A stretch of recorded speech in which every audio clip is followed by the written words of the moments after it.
The story starts on the San Francisco Golden Gate Bridge. Thunder rages across the expanse and lightning splits the sky. Red Hulk stands on one of the towers and Thor stands on another, both glaring at each other. It's definitely going to be a brutal battle. But how did we get here? Red Hulk had gone on a rampage, attacking many heroes and defeating even the Hulk and knocking him out in the process. Thor had been briefed on the situation and he's now confronted the Red Brute on the bridge as the two glare at each other. Red Hulk starts the trash talk. Thor, I heard you were dead. Thor responds, I heard you were green, monster. Thor then attacks the Red Brute and smashes him with his hammer in a burst of cracking energy. He intends to kill General Thaddeus before morning, but when the smoke clears, the Red Hulk is unmoved and unscathed. He taunts Thor, telling him that he is welcome to try his luck. Thor is surprised that the general doesn't fall to Mjolnir's might. He wonders what kind of beast can tank a blow from his hammer, the kind that beats the snot out of thunder gods. He punches Thor, then doubles with a hammer fist strike, his nose bleeding. Thor warns the general to tread lightly, that he is playing in the realm of gods. General Thaddeus decks him and sends him flying, telling him that he doesn't believe in gods in the first place. The Red Hulk bounds to where Thor emerges from the rubble he crashed into, taunting him that from the looks of it, it doesn't seem too hard to kill a god. Thor retorts that he's felt Hela's touch before,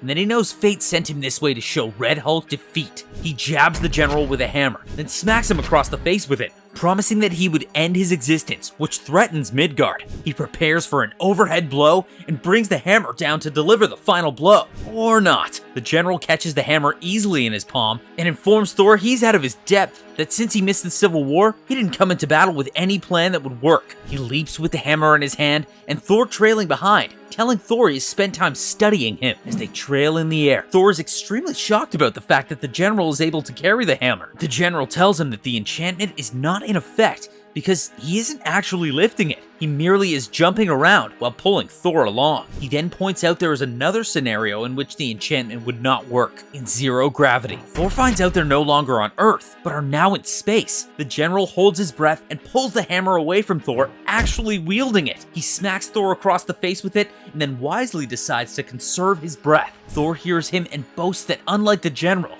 he doesn't have to hold his breath. Beast, I have no such malady to take air or be still. I will take you back to Earth and... The general shuts him up with the hammer and another smack. Thor tries to block it with his arm, but it breaks his armor. The general smacks him again and again on his kneecap and on his ribs. When he's done, Thor's unconscious. The general swings his hammer and uses its weight to pull him to the moon. Lands on the white dust with a thud, and Thor also lands away in a heap. The general kicks his helmet off his head with a taunting grin, then leaps away. As he bounds away, Thor wakes up and whispers to himself, Hulk, to leave me alive, has assured my wrathful vengeance.